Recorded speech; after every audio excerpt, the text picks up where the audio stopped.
مشکلیں حل ہو جایا کرتی ہیں، درد کم ہو جاتا ہے، ہماری سن لی جاتی ہے، سکون دے دیا جاتا ہے، رنجشیں مٹ جاتی ہیں ایک خاص وقت پر، ہاں جب وہ اللہ چاہے۔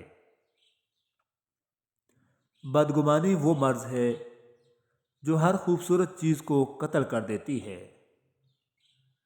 بانو قدسیہ لکھتی ہیں، لوگ کہتے ہیں کہ جب کردار پر بات آ جائے تو صفائی دینا ضروری ہو جاتا ہے، لیکن میں کہتی ہوں کہ اگر کردار پر بات آ جائے تو بات ہی ختم ہو جاتی ہے۔ اچھا لکھنے کے لیے اچھا مطالعہ ہونے کے ساتھ اچھی سوچ بھی ضروری ہے، ورنہ بہت سے قابل لوگ اپنی قابلیت کی بنیاد پر زہر ہی اگلتے ہیں۔ بعض لوگوں کے نزدیک رشتوں سے بڑھ کر کچھ نہیں ہوتا، اور بعض کے نزدیک چیزوں سے بڑھ کر کچھ نہیں ہوتا۔ اچھائی اچھے دل کی محتاج ہوتی ہے، اچھی زبان کی نہیں۔ یا اللہ ہمیں اچھے دل اور عمدہ اخلاق والا بنا دے، آمین۔ حضرت علی رضی اللہ تعالیٰ عنہ کا فرمان علی شان ہے، طویل دوستی کے لیے دو چیزوں پر عمل کرو۔ نمبر ایک، اپنے دوست سے غصے میں بات مت کرو۔ نمبر دو، اپنے دوست کی غصے میں کی ہوئی بات دل پر مت لو۔ بھلے زمانے بیت جائیں، یادداشتیں کھو جائیں، قید کی زنجیریں درمیان میں حائل ہوں، سیاست کی مصلحتیں یا غلط فہمیاں راستہ کاٹیں، فاتح اور طاریہ ایک دوسرے کو ہمیشہ ڈھونڈ لیا کرتے ہیں۔ فضول گفتگو سے دو قسم کے لوگ ہی بچ سکتے ہیں، ایک جس میں علم کی کثرت ہو، دوسرا جس میں ذکر کی کثرت ہو۔ بے شک انسان کو جب اللہ سے لینا ہو تو لاکھوں کروڑوں کی چاہت کرتا ہے، لیکن جب اللہ کی راہ میں دینا ہو تو جیب میں سکے تلاش کرتا ہے۔ یہ دنیا بہت خوبصورت اور پرامن ہو سکتی ہے اگر ہر انسان دوسرے انسان کو زندگی گزارنے کا وہی حق دے جو وہ اپنے لیے چاہتا ہے۔ کسی نے پھول سے پوچھا، تم ہر کسی کو خوشبو دیتے ہو، آج تک تمہیں کیا ملا؟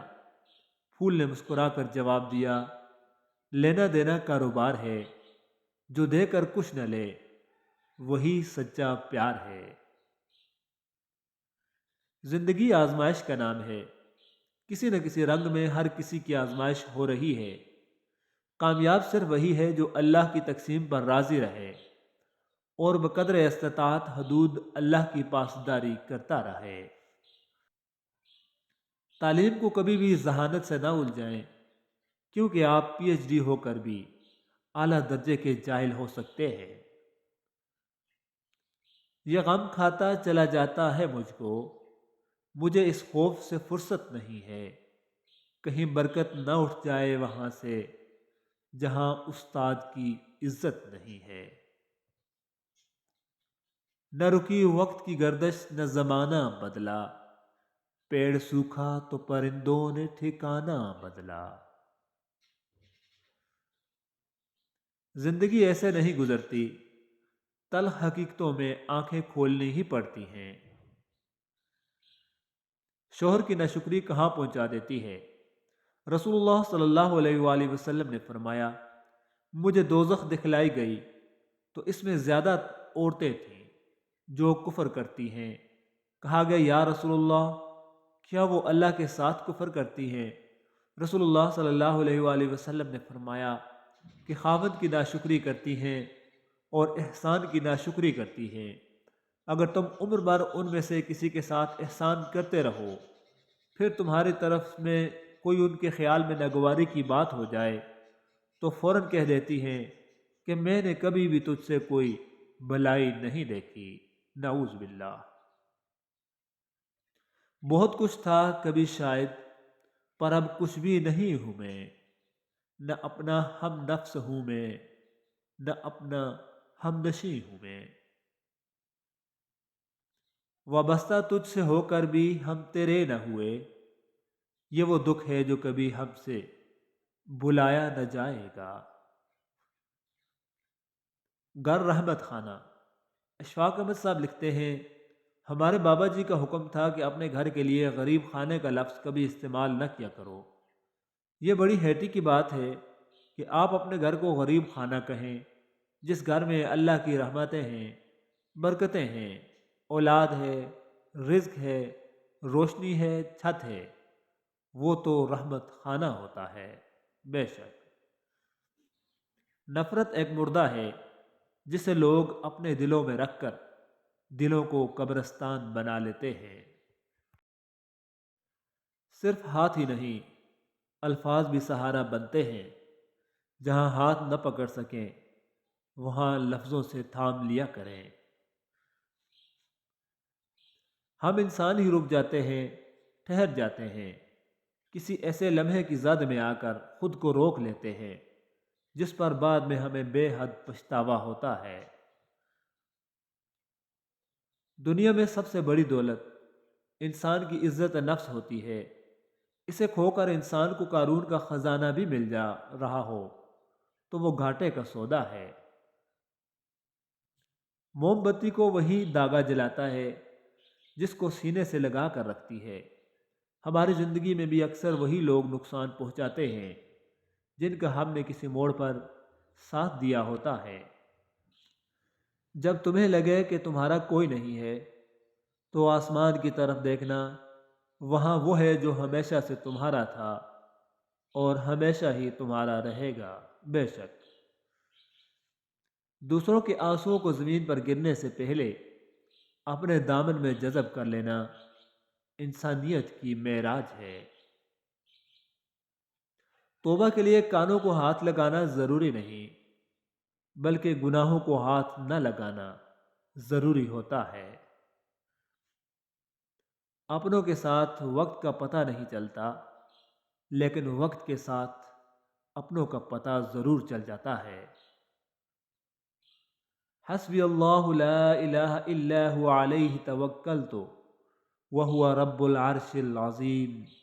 مجھے میرے اللہ کافی ہے، جس کے سوا کوئی الہ نہیں، میں اس پر بھروسہ کرتا ہوں اور وہی عرش عظیم کا مالک ہے۔ بے شک تو نے کیا کھول کے رکھ دی ہے لپیٹی ہوئی عمر، تو نے کن آخری لمحوں میں پکارا ہے مجھے۔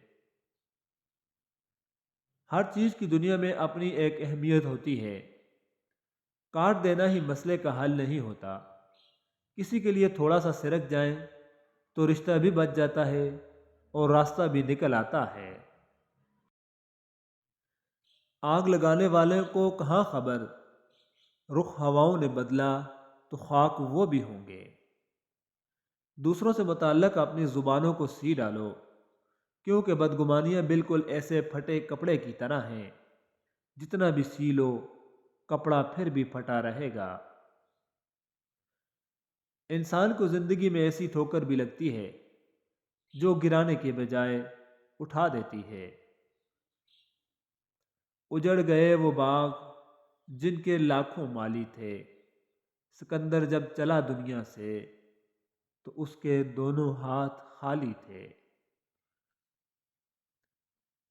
بنا دے مجھے بھی اپنے ان بندوں کی طرح یا رب، جو سوتے ہیں تجھے یاد کر کے اور اٹھتے ہیں تیرا نام لے کر۔ آمین۔ ضروری نہیں کہ آپ میٹھا کھلا کر ہی دوسروں کا منہ میٹھا کروا سکتے ہیں، میٹھا بول کر بھی آپ دوسروں کو خوشی دے سکتے ہیں۔ سانپ سے نہ ڈرو، کیونکہ سانپ سر عام ڈستا ہے۔ ان کم ظرفوں سے اور منافقوں سے ڈرو جو اپنا بن کر ڈستے ہیں۔ اس کائنات میں صرف اللہ کی رحمت کی دکان ایسی ہے جہاں خریدنے کے لیے اگر جیب میں نیکی نہیں تو آپ ہاتھوں پر چند آنسو رکھ کر جو چاہے لے لے۔ بے شک یا اللہ ساری زندگی اپنے علاوہ کسی کا محتاج نہ کرنا۔ آمین۔ جو ذکر کی توفیق ملنے کے باوجود یہ کہتے پھرتے ہیں کہ ہم ذکر تو کر رہے ہیں مگر کوئی فائدہ محسوس نہیں ہو رہا، اے سالکین یہ بہت بڑی غلطی ہے۔ جب اللہ نے آپ کو ذکر کی توفیق عطا فرمائی ہے تو یہ خود بہت بڑی اور عظیم الشان نعمت ہے۔ اگر اس کے بعد اور کچھ نہ بھی ملے تو بھی آپ کو بہت کچھ مل گیا۔ کچھ رشتے کرائے کے مکان کی طرح ہوتے ہیں، انہیں آپ جتنا مرضی سجا لو، چمکا لو، دیکھ بھال کر لو، کبھی وہ اپنے نہیں ہوتے۔ آہستہ آہستہ آدمی بڑے سے بڑے بوجھ کے لیے بھی تیار ہو جاتا ہے، ہمت وغیرہ کوئی نہیں ہوتی، بس عادت پڑ جاتی ہے۔ حضرت علی رضی اللہ تعالی عنہ نے فرمایا، زندگی اس کے لیے مت گزارو جس کے لیے تم زندہ ہو، بلکہ اس کے لیے گزارو جو تمہارے لیے زندہ ہے۔ اور فرمایا، اللہ جس بندے کو ذلیل کرنا چاہتا ہو اسے علم و دانش سے محروم کر دیتا ہے۔